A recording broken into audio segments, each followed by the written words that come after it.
Welcome in, everyone, to another edition of the GSMC College Football Podcast, brought to you by the GSMC Sports Network. I am your host, as always, Tommy Brzee. It is Tuesday, August 13th around here, and we have a great show for you today. We're going to start with a little bit of breakdown of the AP poll that came out yesterday, a number of things to break down with the poll, but also some history was made with it, and then some trends to watch throughout the season that we will get into in the first segment. Then we'll get into some prize and disappointing teams throughout this upcoming season in college football. I have one from each of the Power 4 conferences, one surprise, one disappointment. So we'll get into that in the second segment. Then we'll get into the biggest leaps that title contenders need to take this year. We've gotten into this the last couple of days. This will likely be the last day, but maybe I'll do one more, who knows. Then we'll get into a little talk around fall camp intel. We'll likely do this throughout the week. As you know, there were a ton of scrimmages this past week, a couple of injuries. I want to make sure you guys are fully updated on all of that before we get to a recruiting update to finish things out. And there is a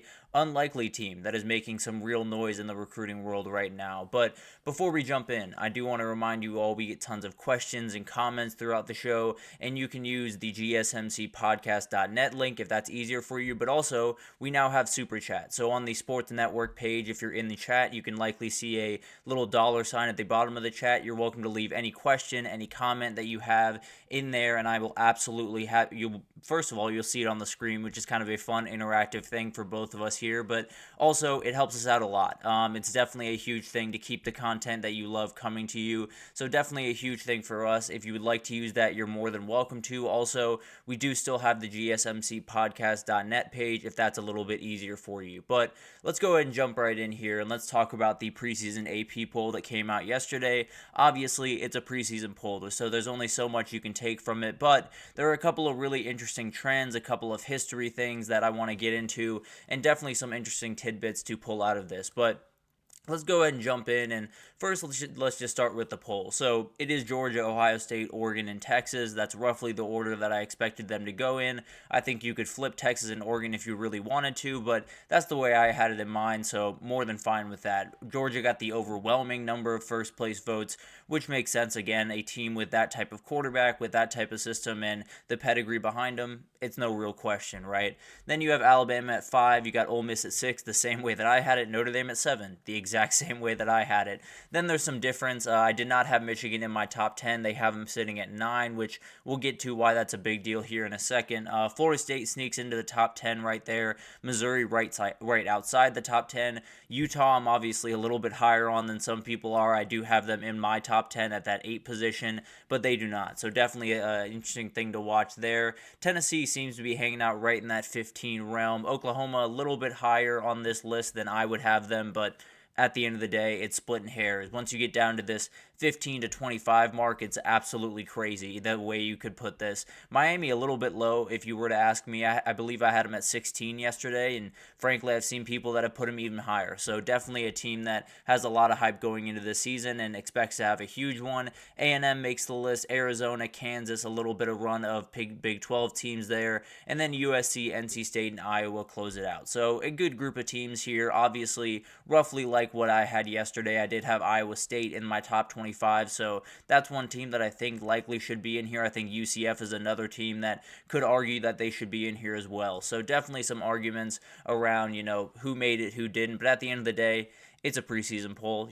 Once the ball kicks off, we'll get a much better idea of how right this is. But there's definitely some things that I want to break down from this. First of all, in terms of the conference breakdown, SEC has 9 of these teams, Big 10 6, Big 12 5, and ACC 4. So SEC is really running away with this thing, with all the others kind of grouped together a little bit. The Big 10 and the SEC both have 4 in the top 5, or top 10, excuse me. So that would definitely kind of lean things a little bit more in the Big 10 direction. There is those 4 teams, and then not really sure what else happens after that. So definitely kind of it gives you an idea of how that conference is really shaking out going into this year. But let's get into a couple of different history things that were kind of made within this ranking, and there are a number of different things to break down here. First, we'll start with Michigan, the lowest rated reigning champion since the 2011 Auburn team that lost just about everyone, and Cam Newton was just about everyone. So definitely makes sense that they were all the way down down at 23, which is actually pretty wild considering today when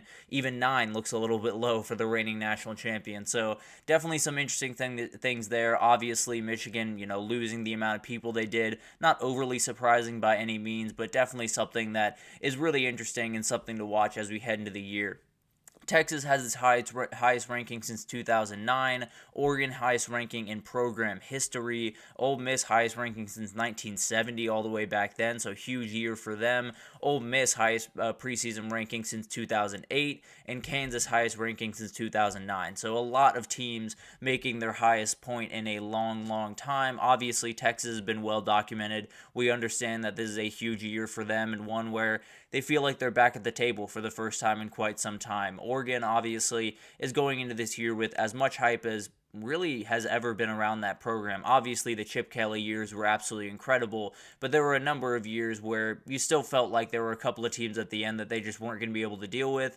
That doesn't feel like the case this year. They feel like a team that can absolutely win a national title. Same thing with Ole Miss. Going all the way back to 1970 is pretty wild, but Ole Miss is a program and a team that has been sitting pretty dormant for a long time, but is very talented and obviously has a ton going into this year. Missouri coming off an incredible year last year. They are right where they should be. And then Kansas, kind of making their way up in the college football world. They used to be kind of a laughing stock of sorts, but they are finally where they should be, which is towards the top of this sport and back in the conversation. So very much like that team. Jalen Daniels' health is obviously the number one thing, but definitely will be an awesome team to watch. Also, we get a number of games between the top 10 preseason teams. We get 8 of the games throughout the season, and frankly, I tried to count these. I believe I got all of them. I'm 99% sure I got all of them, but Georgia plays number 4, 5, and 6 in these rankings, so gives you an idea of why people are a little bit worried about what Georgia can do this upcoming year. Ohio State plays 3, 8, and 9, so it's not like they get a really easy schedule to jump off of. Obviously, the other 9 games are not necessarily world beaters by any means, but when you play 3 top 10 teams going into the season, that's definitely going to be a tall order. Michigan could be a very different team by that time, but at the end of the day, these are 3 very quality teams on that schedule. Oregon obviously plays Michigan as well, a huge matchup, the one of the matchups that I'm circling likely the most as we head into this Big Ten season. And then Notre Dame and Florida State is the last one here. So this is obviously incredible. I think one of the coolest things here is November 2nd is going to be loaded. You have Oregon, Michigan, you have Ohio State, Penn State, you have Georgia, Ole Miss, and then you have October 12th, which is Ohio State, Oregon is the only one on here, but there's a lot of incredible matchups that day. LSU plays Ole Miss. We have we have Texas playing Oklahoma that day. So many huge games on that day. So love that these games are a little bit spread out. I do love that November 2nd is going to be kind of an incredible day, but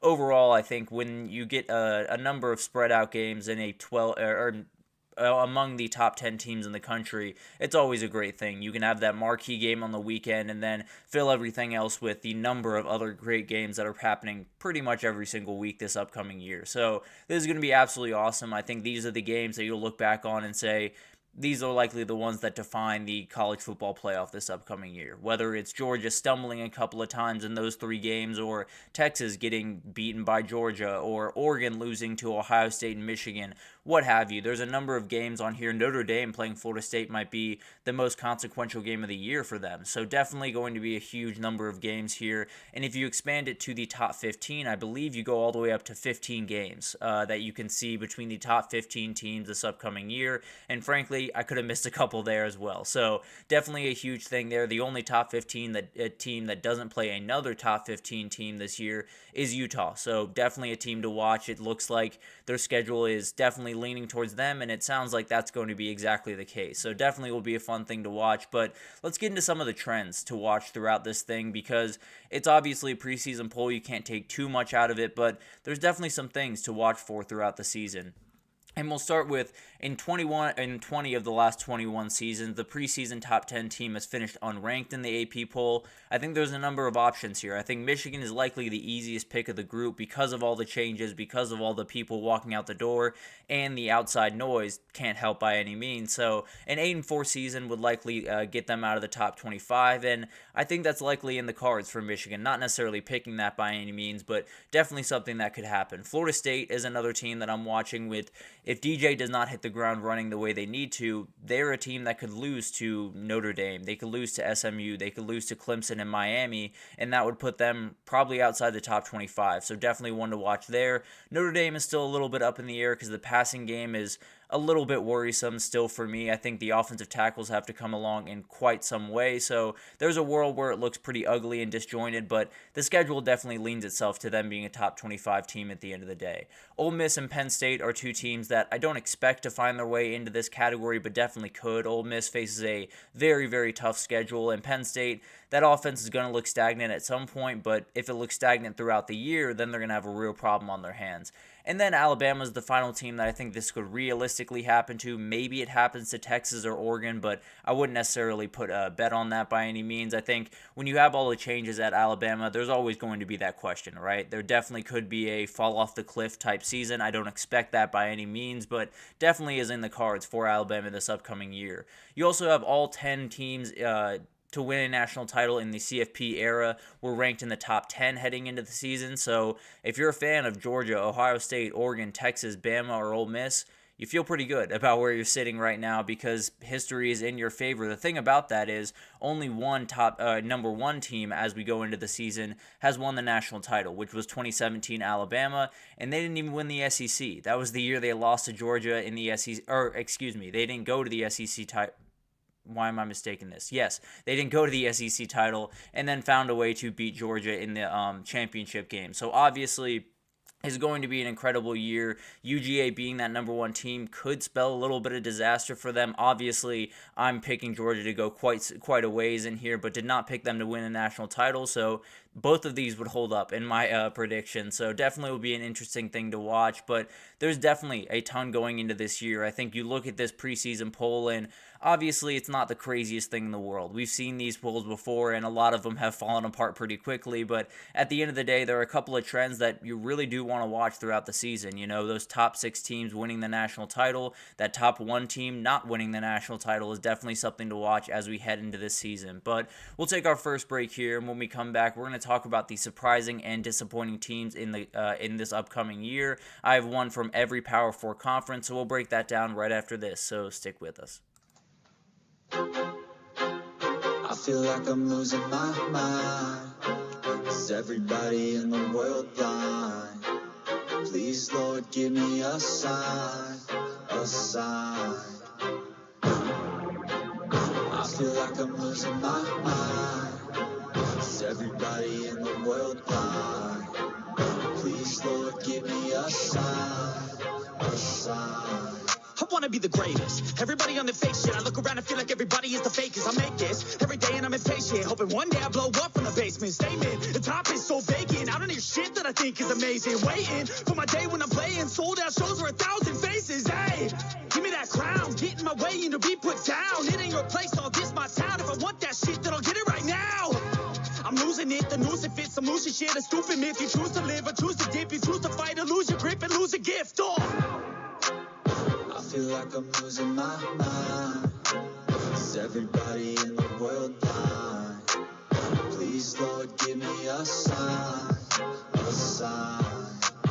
I feel like I'm losing my mind. Is everybody in the world blind?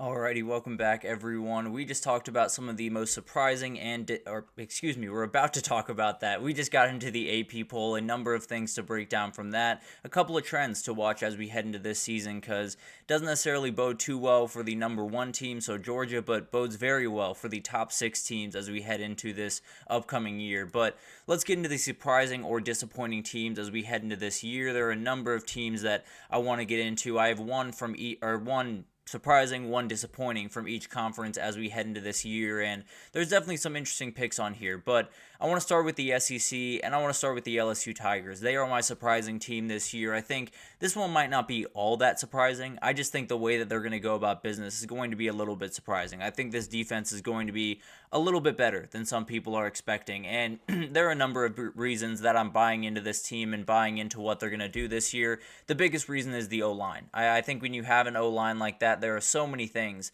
that could be not quite as good as it was a year ago, like the quarterback position or like the wide receiver position, but you could be much better on offense because the O-line was that good. Now, I don't necessarily think they're going to be much better on offense because there's not much place to go after last year, but definitely can be a team that can score plenty of points, I can promise you that, and I do think the defense is going to be a little bit better than people expect. I don't necessarily think they're going to be world beaters by any means or be top 20 or 30 in the country, but if they can get up to top 60, top 70 in the country, they're going to be able to make a lot or win a lot of football games. They're going to be able to score points. They have Kyron Lacey and CJ Daniels on the outside. They're one of those teams that I've seen be picked as the underachievers in the conference. I'm going the other direction. I think they have the ability to make a number of plays. I think Harold Perkins being used the right way is one of the best players in the country, and I think he will be used the right way. So it's a little bit of projecting. It's a little bit of, making sure or believing in this coaching staff. But at the end of the day, I do think this is going to be a very dangerous team. It's going to be one that will be in the playoff at the end of the year. As for a disappointment, I do have Missouri here, and it's frankly, I don't think Missouri is going to be a bad team by any means. I really like Missouri. I think Luther Burden is the best offensive player in the country. The thing is, a lot of last year had to do with a couple of different things, and one of the big-time things was the elite cornerback duo they had back there was huge for this team. And I think Drayden Norwood is going to be a great player. I think Toriano Pride Jr. is going to come along and be a really solid player for them. But when you look back at last year, there were multiple games that were decided because Chris Abrams-Drain was an absolute monster, or Enos Rakestraw made a huge play on the back end. And while I like the duo they have, I don't necessarily think it lives up to what they had a year ago. Also, I think a number of things just kind of went their way last year. It's not necessarily they were overly lucky by any means, but they did go 11-2 against a really tough schedule. I think a couple of things went their direction. I think that's likely going to go the other direction this upcoming year because that's usually how the luck works in college football. So this is a team that I think is going to be really good. I think they have the ability to knock off really any SEC team on any given weekend. The thing is, I don't know if they can string it together the same way they did last year, even with a fairly favorable schedule. So I don't necessarily love the Missouri Tigers heading into this year. I think they're going to leave 2024 with a little bit of sour taste in their mouth. Now let's head over to the Big Ten, and I do have Rutgers as my surprise team. This one was easy for me, if I'm being totally honest, because they have a Doak Walker Award-level guy in Kyle Mondegai, a very, very talented running back, someone that can straight up handle an offense, to take over and be an absolute dominating force. And I think when you look at this team overall, a Greg Schiano team is a couple of very, very important things, and the biggest one is discipline. They're going to play good defense. They're not going to commit penalties. They're going to wear you down with the run, and they're going to take their moments when they get them. So I do think this is a team that it's not going to be overly pretty. You're not going to turn on the TV and see what you saw from LSU a year ago, but you're definitely going to see some really fun football. There's no two ways about that, and I think it's going to lead to quite a few wins for Rutgers. They do have Ethan Kaliak-Manis, at quarterback, so that's a minor question for sure, but I think he's looked great in camp, and I think he's going to go into this season very confident and be more than fine running this offense.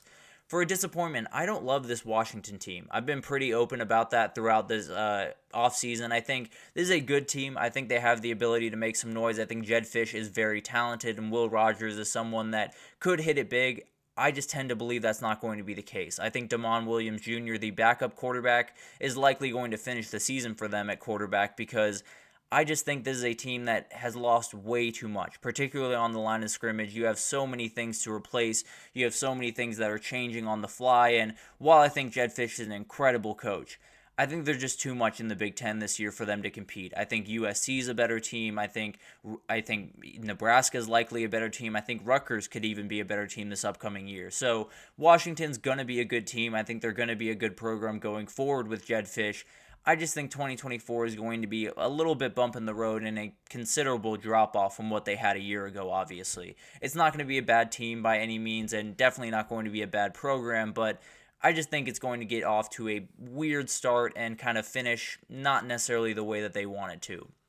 For the Big 12, I have Iowa State as my surprise team. This one feels pretty easy to me as well. I do have them going to the Big 12 title game, so that would make sense. Definitely a team that I think is really, really dangerous. I think everyone looks at these Big 12 teams and they see, consistency. They see experience, and Iowa State has that in droves. But the thing is, they have two of the most electric wide receivers in the entire country. Jalen Noel and Jaden Higgins are as dangerous as they come, and I think those two guys are going to be a problem for pretty much any defense that they face off against. Truly, they're going to be an absolute problem, and I think you look at someone like Matt Campbell, when you look back at that 2020 season where they had so much success and they did so many great things with Brock Purdy and all those guys up there, I think it's a lot like this team. It's not necessarily to the same level when it comes to experience at quarterback, but when you talk about the talent, Rocco Becht is really, really talented and someone that I expect to take a big-time step forward and really be one of the stories of college football this upcoming season. I think he's so talented and one of those guys that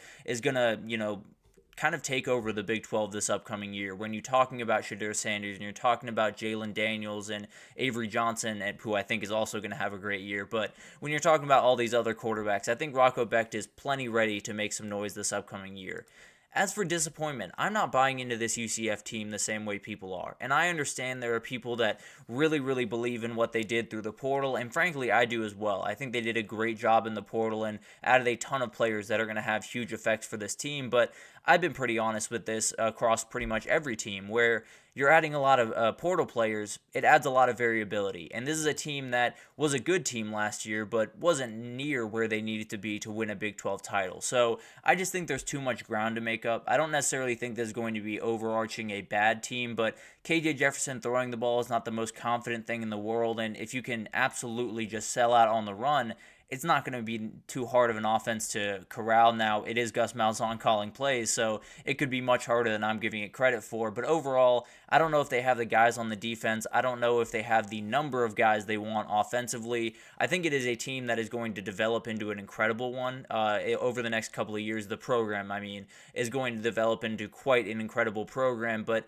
this year, I think they have a number of names on this team, but they're just not all the way there, putting it all the way together. So I just think with all of the competitive nature in the Big 12 this upcoming year, this is a team that's just going to get the short end of the stick for that one. ACC, I do have the surprise team being Georgia Tech. I think this is a team that everyone's going to be surprised by, frankly, because when you watch this team, it's going to look like a really good football team. And frankly, that's what they are. They just play a schedule that's an absolute nightmare. So we could get to the end of the year. Georgia Tech plays really good football for 12 games, but ends 7-5. That's just kind of the reality of the schedule that they play. And frankly, 7-5 would likely be a pretty good record this upcoming year. I do think this is a team that, led by Haynes King, is going to be very efficient on offense. So a defense, the worst thing that the last thing they want to do is to stay on the field. And that's what Georgia Tech does so incredibly well, is they chip away at you. They're not going to get, big chunk plays. They'll get them every now and then, but the main way they do things is RPOs, short dump-offs, just making sure that they keep the yards moving, keep the sticks moving, and really make defenses tired. So I think this is a team that makes life really, really tough for everyone, and definitely one that any given weekend can beat one of those big-time teams in the ACC and totally ruin their season. So I'm not saying Georgia Tech's going to go to the ACC title or anything crazy like that, but there's a game or two in this schedule that they could absolutely just be the story of the weekend, that's for sure. And disappointment, I do think Louisville is going to be a little bit disappointed, and I feel fairly good about this one, weirdly enough. I do think this is a good team, and I think they did a number of things through the portal that were really solid. The D-line is going to be great, led by Ashton Gillette, and then you have the wide receiver core where they brought in Colin Lacey. Definitely going to be a fun group. I don't love Tyler Shuck. I don't think it's nearly the player that Jack Plummer was, particularly in that offense that Jack Plummer knew so well. Tyler Shuck does not know it that well. Now, he's definitely made a number of strides, and when he's on the field, he plays pretty good football. He hasn't been on the field nearly enough for me to feel fully confident in this team. I think another team like Missouri that just had a number of things go their way last year. Not a bad team last year by any means, a very, very good team, but one that got a couple of breaks. There's no two ways about that, and I definitely think in the grand scheme of the ACC, with so many teams that are right around Louisville this upcoming season, I just think they're going to fall behind the NC States, the Virginia Techs, the SMUs at the end of the year. So I do think after a really impressive 2023, I think 2024 for Louisville might just be a little bit of a step back.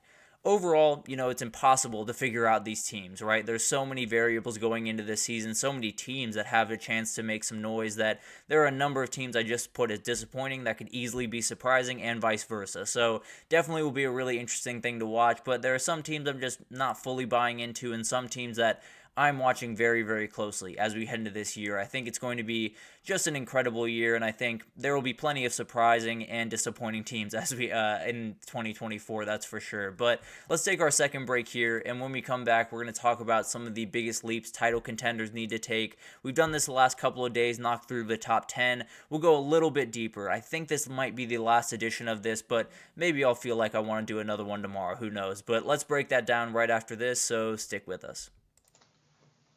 Looking for your daily fix of sports talk without having to pay for it? GSMC Sports Network is available on YouTube. Just search GSMC Sports Network. Get your fix of daily sports talk shows on YouTube, absolutely free. NFL, college football, NBA, MLB, MMA, UFC, fantasy football, and so much more.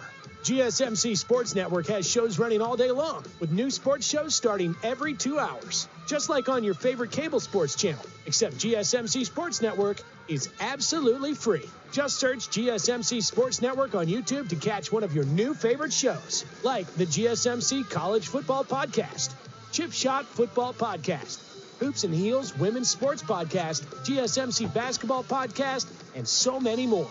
Check it out for yourself. GSMC Sports Network, now available on YouTube absolutely free. Search GSMC Sports Network on YouTube right now. Alrighty, welcome back everyone. We just talked about some of the different surprising and disappointing teams as I see it heading into this year. Obviously going to be a very crazy year, so could go any which way, but I do feel pretty good about the picks that I just made. As we head into this year, we have a number of different things to talk about, and the biggest thing is what leap do these teams need to make? You know, what do the championship level teams need to do better than what they did in 2023 to lift that trophy, possibly again in 2024 in the case of our first team here? So let's get into Michigan, and frankly, it's a hard one to pick because Michigan won the national title. So if they did exactly what they did last year, they're likely right back in that position this upcoming year. But they changed a lot. There's no two ways about that. A lot of the questions as we head into this year are things that changed from last year to this year. So definitely not necessarily the same type of vibe among this team.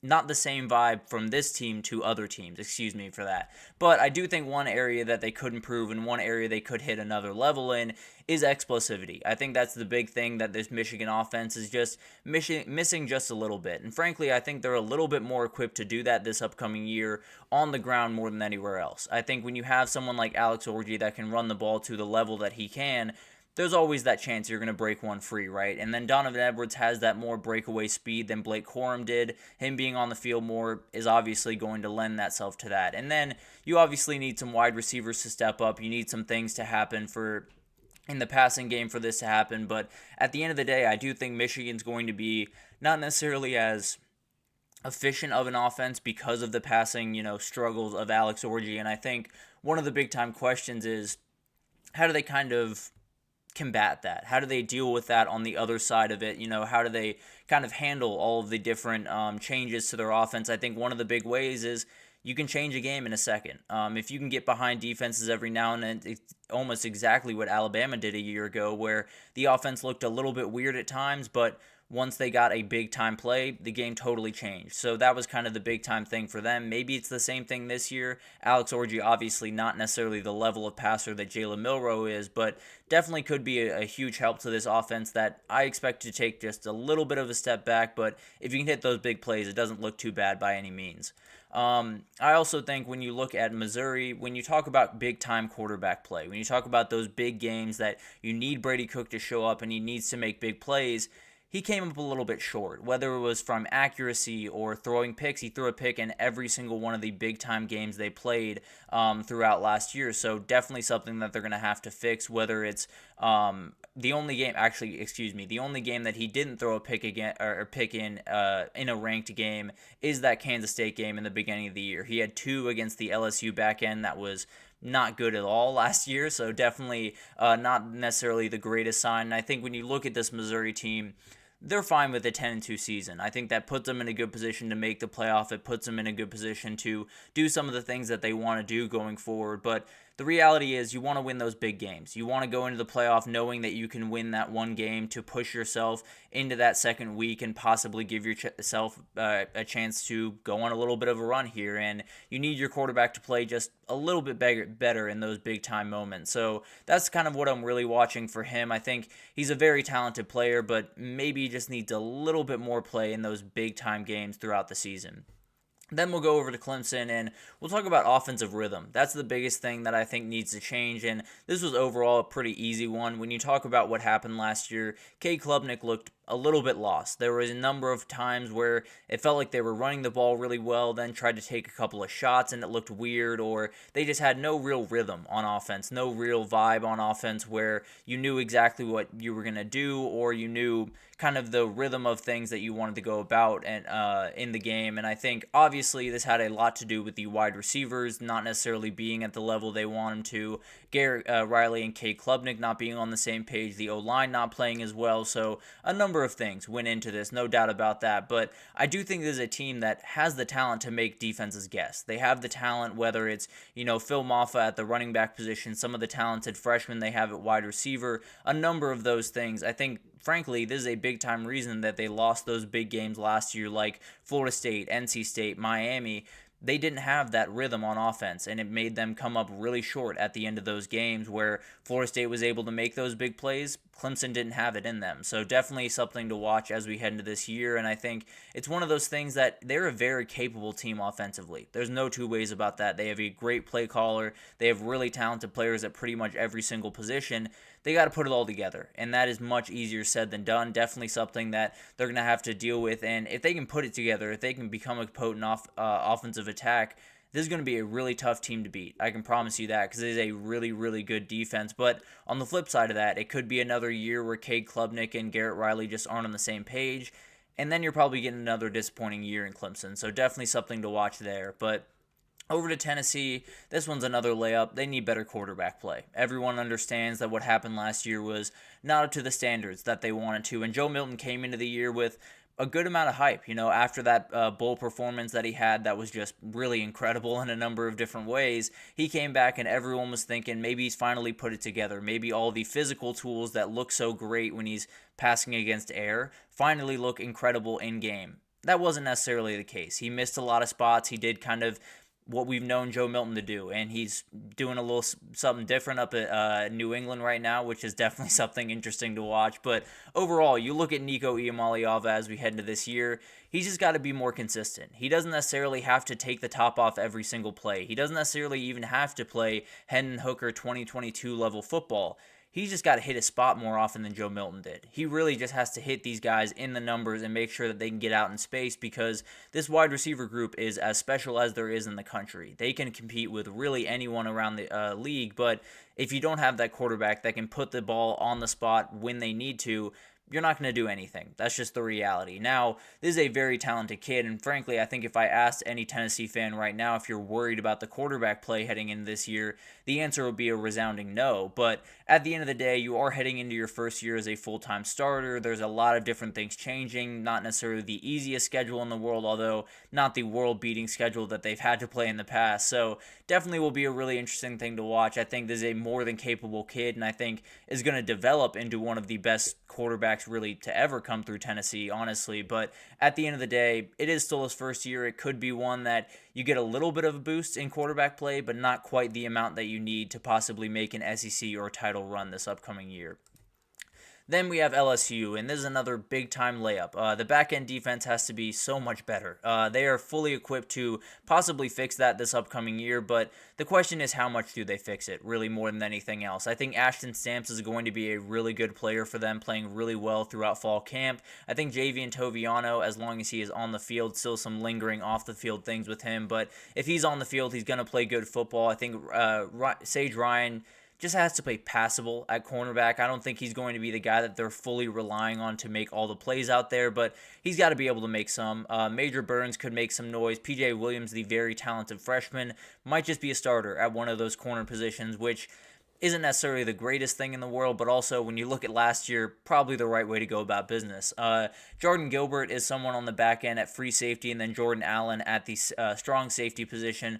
Both those guys have to be huge. When we talk about, we talked about it yesterday, where safeties are more and more important in the college football world with all of the different coverages you have to, assume, and then all the different route combinations, motions, all the different things that happen. You got to be the security blanket on the back end of that defense. You have to be the communicator in a lot of ways, and those two guys will have a ton on their shoulders this upcoming year. So I think this is a group that really has a number of guys that can make some plays. Now, last year they didn't make those plays, so it can't make you feel too confident in the group, but overall, I do think they have guys to make it happen. They're just walking a bit of a tightrope this upcoming year in that respect. I do think when you talk about Miami, it's all about decision making. Frankly, I think this team has so many different things in place, and there are a number of things from last year that they have to get a little bit better at. Quarterback play, back end defense, or a number of things. I think they've done a great job with that, but there were games that were straight up lost by time management decisions, by coaching decisions, and that can't happen this upcoming year. If you're going to compete on a really high level in the ACC title, or in the playoff, or possibly in a national title, you need a head coach that's going to keep his wits about him and not going to make the mistake that Mario Cristobal made a number of times throughout his career, most notably against Georgia Tech a year ago, where I don't know what was going through his head when he made that call, but at the end of the day, that has to change this upcoming year. And it comes down to a number of different things. Him just being a little bit more adept in the time management, that type of thing, but also just trusting the guys around you. You have two very, very good coordinators. Shannon Dawson is one of my favorite OCs in the entire country. Hand it over to them. Allow them to do what they do, which is call plays, which is manage some of the things that Mario Cristobal has not necessarily shown that he's great at managing in the past. So overall, you look at this Miami team, and there are a number of things that they have to do better on the field than they did last year. There's no two ways about that. If they want to reach the heights that they did, they got to play better at quarterback. But they went out and got Cam Rising. They have to be better on the back end. They went out and got Michael Powell. They have a very talented freshman. So there's plenty there from a roster perspective. But at the end of the day, none of that really matters if your head coach or coordinators cannot make the decisions that they very much need to make down the stretch of games. So overall, I think you look at all these improvements and you look at all the different things that need to change for these title contenders, and they're pretty small for the most part. There's not necessarily huge things that they need to get, leaps and bounds better at, unless you're talking about LSU's back-end defense. But overall, I think there's a number of things to like about all of these teams. There just needs to be tweaks here and there. There needs to be some things that last year was a weakness. This year, not so much. So definitely something to watch as we head into this year. That'll likely do it for this segment. I think that is likely the teams that I think have a real shot to win a national title. But if a couple come across my brain in the next couple of days, I will definitely include them in another segment. But let's take our third break here. And when we come back, we're going to do a little bit of a fall camp intel, break down even more scrimmage notes throughout the country. Frankly, we'll likely do it tomorrow too, because there's still stuff coming out from pretty much every single camp across the country. So we'll break it down right after this, so stick with us.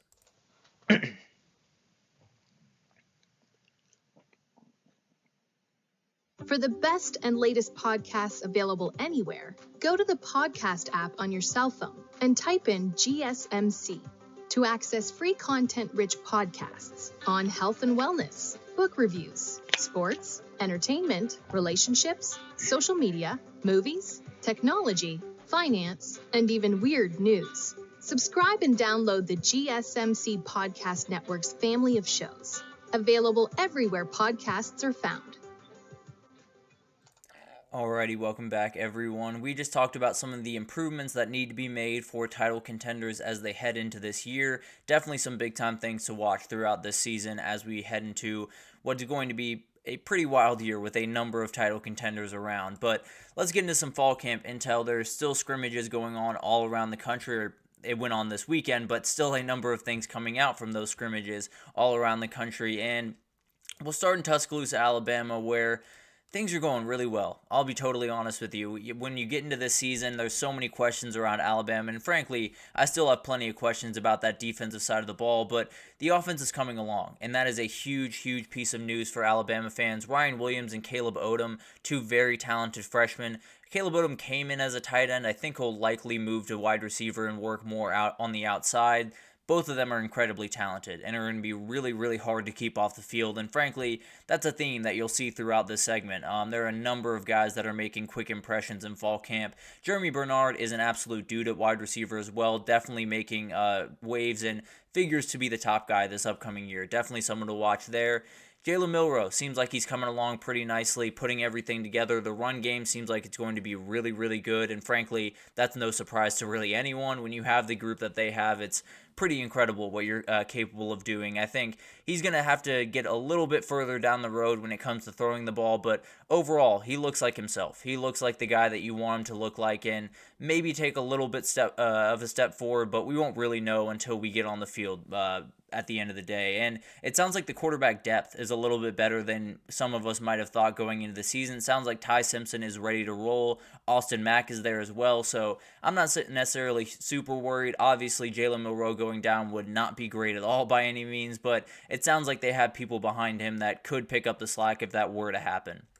Moving over to Oklahoma, it sounds like they have a little bit of reason to worry in Norman right about now. The offensive line has obviously been the thing that everyone's worried about, but Jackson Arnold has had some turnover troubles throughout fall camp, and it's something that goes back even to last season. You saw the performance against Arizona was not what he wanted by any means. Threw, I believe, 3 picks, had a fumble, was not the prettiest performance by any means, and I think it's a year where he's going to have to take care of the football. This defense is coming along incredibly well, which we'll get here into in a second, but at the end of the day, this is a kid that really just needs to execute. He doesn't need to do anything overly special, but if he's going to turn over the ball, they're going to be in a really tough position this upcoming year.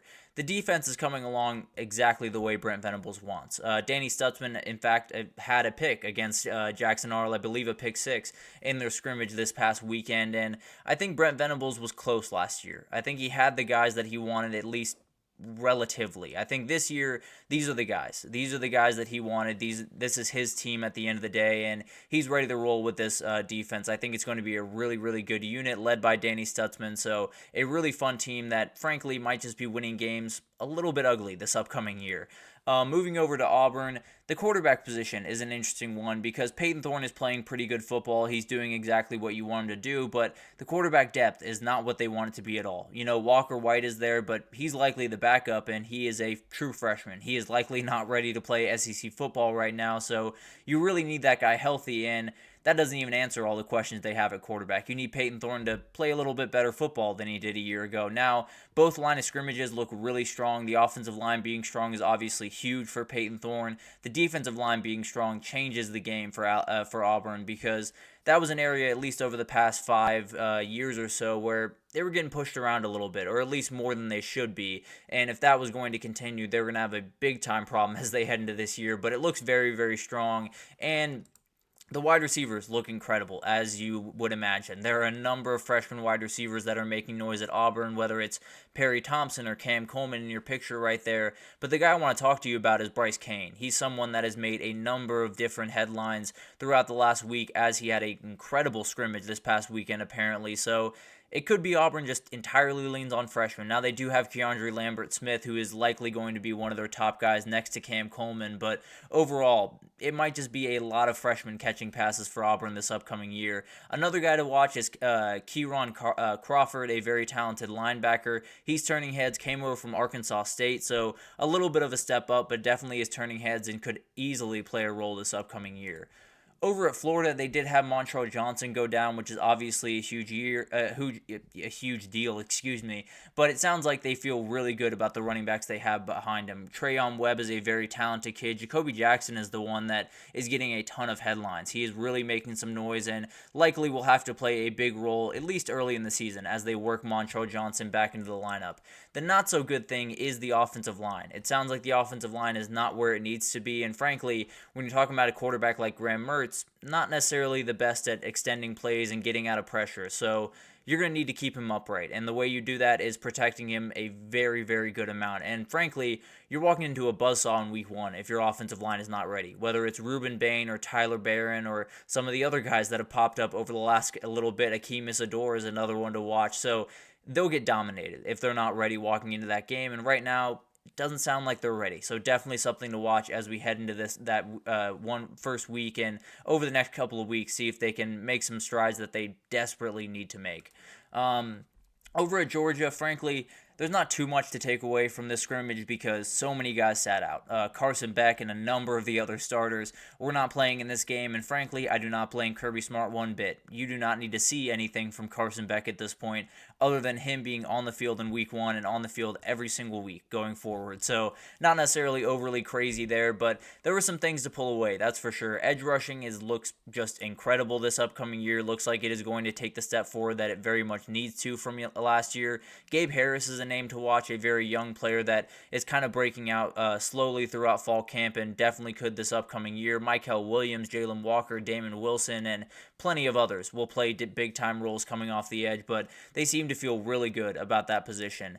And then Roderick Robinson is someone that has gotten just as many rave reviews as you could possibly imagine, and there is going to be a number of linebackers that meet him in the hole and do not like it by any means. He's an absolute dominating force and someone that is going to run through you. He's not going to run around you. He's not going to juke around you because he doesn't need to. He's about 240 pounds and is an absolute monster running the ball. So very much like Roderick Robinson, I think he's going to play a huge part in this offense right there next to Trevor Etienne, Then we have Clemson going right back to the freshman wide receivers. Bryant Wesco is a name that we all know, definitely one that has made some noise, but TJ Moore showed up in summer and has already made some noise in this offense. Definitely both of them will play big-time roles in this upcoming year. They do still need some of those veteran wide receivers to come along a little bit further, but overall, looks like the duo they got from high school looked just incredible to start. And then you have a couple of guys on the defense that have gotten shouted out by some big-time guys on that defense, where you talk about Wade Woodaz and TJ Parker highlighted a couple of freshmen in that group. Sammy Brown and the guy on Sammy Brown, the very talented linebacker, and the very talented corner, Ashton Hampton, is the guy that I really want to talk about here. A very talented kid, and frankly, the back end is the part of this defense that I'm worried about the most, and I'm not too worried about it, to be totally honest with you, but if a freshman cornerback can come along and play some really good football for them, that obviously helps. So Ashton Hampton is a name to definitely watch. It sounds like Dabo Swinney wasn't overly happy with the way that the scrimmage went. It's not necessarily like everything went wrong, but it sounds like he wants a little bit more from his team as they get closer to the season, and definitely will be something to watch as we get a little bit closer. Florida State, the defense is going to be incredible. This defense is one of the best units in the entire country, and it's not just a guy like Patrick Payton, who frankly is an absolute monster, but Saheem Brown is the guy that I want to talk to you about. He is making all types of plays on the back end, frankly, is playing like a first-round NFL draft pick, an elite player for them on that back end, and someone that really came along a long ways last year, but if he can take another step forward, this back end is going to be downright terrifying. I'll be totally honest with you. It does sound like DJ U is just kind of executing. He's doing the things that he needs to do. It's kind of a little bit up and down as we kind of expected with some of his history, but overall, it sounds like he's doing just enough. I don't know if it's going to be the explosive offense that they had a year ago with Jordan Travis, but as long as he can execute this thing and that defense can can stay off the field for at least a normal amount of time, I think they'll be more than fine. It sounds like Malik Benson is his go-to guy right now. Kyle Morlock is someone to watch at tight end. And then you have really young guys that are making some noise. Elijah Moore is definitely a name to know. Amari Williams is a tight end / edge, so kind of that Nick Harbor type vibe. A very, very talented player that maybe he gets on the field a little bit this year. Maybe they wait a little bit for him, but right now, it's sounding like it's kind of hard to keep him off the field. But then finally, let's talk about Iowa, because I'm sure a lot of you have seen the stat line from Cade McNamara, and it was not pretty by any means. He went 7 for 21, 20 yards, a pick that was a pick 6,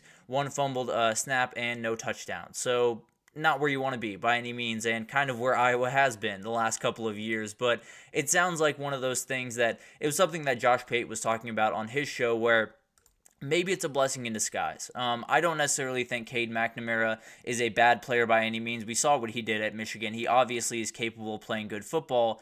The issue is they need someone a little bit more dynamic. And I think Brendan Sullivan, the kid that's sitting right behind him that came over from Northwestern, might be that guy. Now, he's not necessarily an electric runner. I'm not necessarily saying he's going to be an absolutely electric player that's going to totally turn this offense around.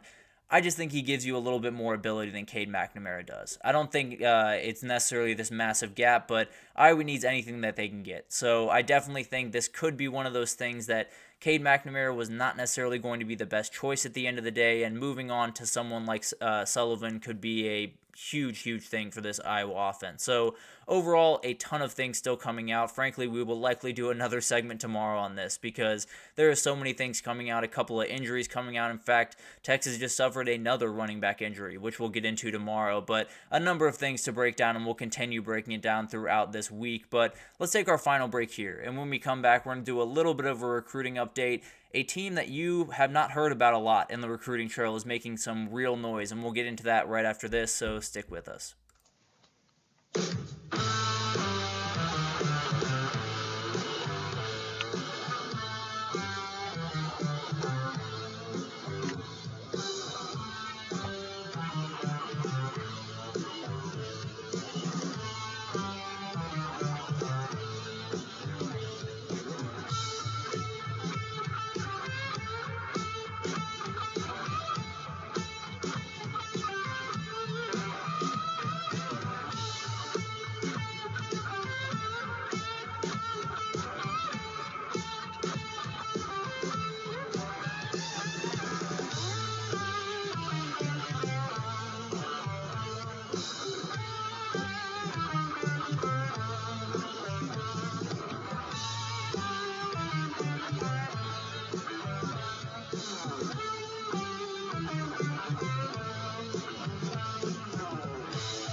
Alrighty, welcome back everyone. We just talked about some of the fall camp updates from around the country. Definitely a lot of things going on, and Iowa had not a great performance from their quarterback in their spring scrimmage, which I'm sure a lot of you saw, but let's get into let's get into segment 5 here, and let's talk about recruiting and Georgia Tech being the team that is the talk of the town in recruiting right now. So let's get into this, and let's break down a couple of commitments before we get into Georgia Tech. So Jim Coeli is a very talented 4-star safety that LSU just picked up. A huge pickup for them, 6'3", 210, a very talented, already college football built safety there. A very talented kid, and another reason why Corey Raymond was hired by this staff. A huge player in the world of recruiting, and definitely someone that is going to at least put their back end in a better position from a talent perspective. Definitely going to add to that, and has already started with a really big-time pickup there. Also, Philip Wright III has committed to LSU, a very talented 6', 170 wide receiver, runs a 4.3, 240, a very talented kid, has a track offer from LSU as well, so Cortez Hankton's going to have plenty of fun with him, and definitely one of those things that as long as Cortez Hankton is in Baton Rouge, they're going to have a really good wide receiver class. I can almost promise you that, and I really love this pickup because I think it adds a certain element to this offense that has been missing a little bit. Obviously, Malik Neighbors did plenty of this, but having a speedster you can throw end arounds and that type of thing too obviously opens up an offense, and I think this is a fantastic pickup for them. Another wide receiver to watch is Isaiah Mosey, a very talented guy, 4-star wide receiver. He has flipped his commitment from Oregon to Nebraska, a 6', 200-pound wide receiver.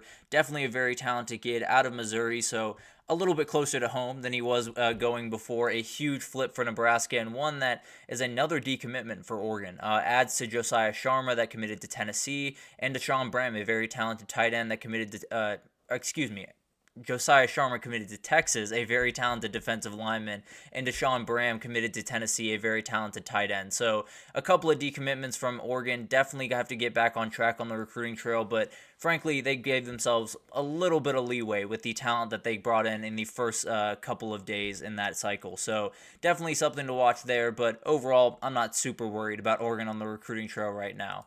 Jonte Gilbert is someone to watch, a very talented corner. He is committed to Georgia, 6'1", 187, a very lengthy, tall guy that can definitely make some plays. T-Rob, Charvarius Robinson, is making tons of big-time commitments on the as the DB coach at UGA. Definitely a huge pickup, one of the bigger pickups of the entire offseason when it comes to head coaching, or when it comes to position coaching, So a very talented coach, and he's bringing in very talented players. A huge pickup for them, and beat out some interesting teams. NC State, Georgia Tech, and UCF. So definitely a big-time pickup there, and one to watch as we head into the next couple of years for UGA.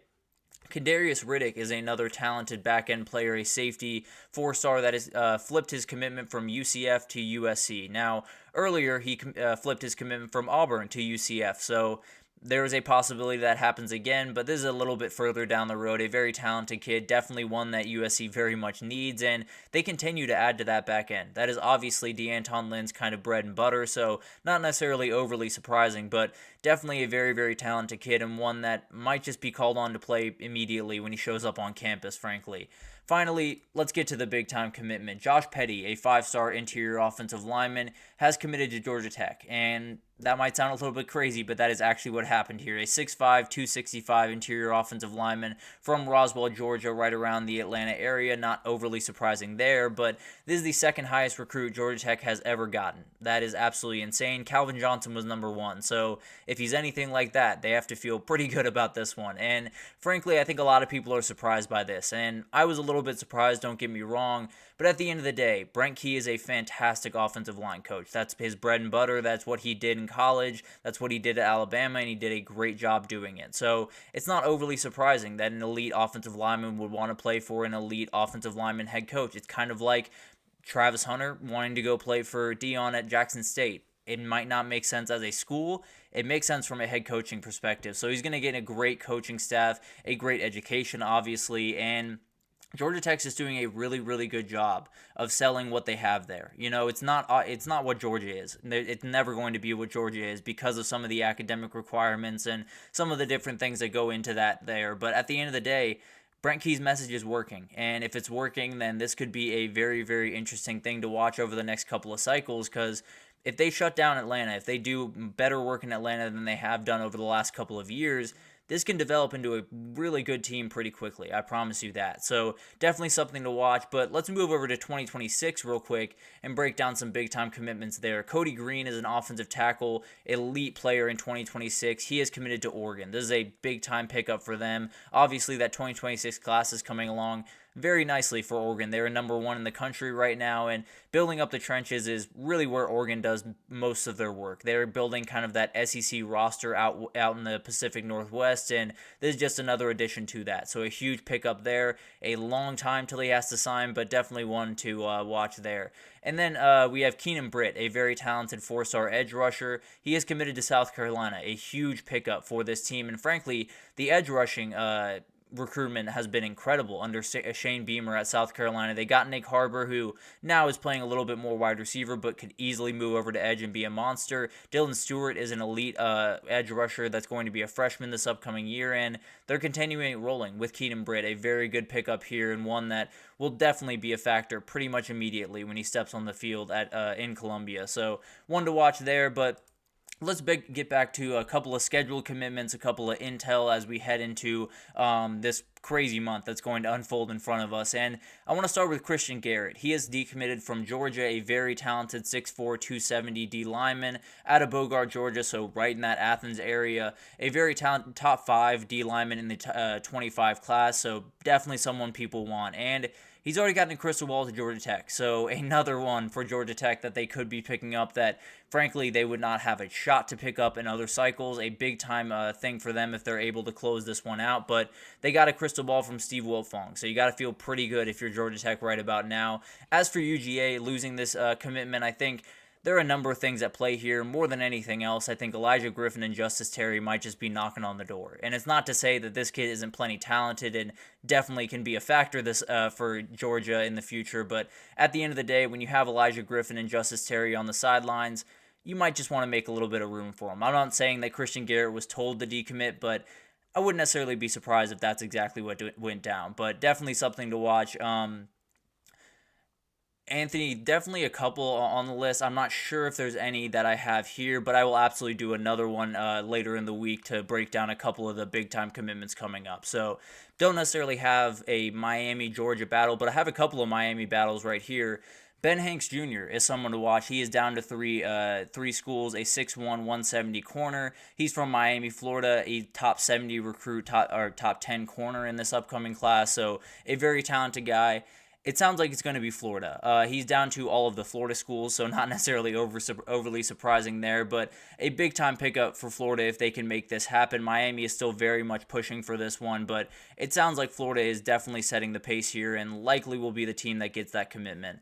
Also, you have Jamie French, one to watch here. He is down to 4 schools, them being LSU, Texas, Miami, and Tennessee, all very, very good schools that are all very much in this thing, but at the end of the day, it seems like more and more buzz is going in the direction of Texas. I think Miami is definitely the team to watch here. They are pushing very, very hard, and there's plenty of time between now and the 30th to make this thing happen, but overall, I do think it's going to be the Longhorns. They just got another crystal ball, I believe, yesterday to pick him up, and if they can add him to Khalil Lockett, it's going to be a really, really good duo they build out there in Austin. So definitely a big-time commitment there to watch.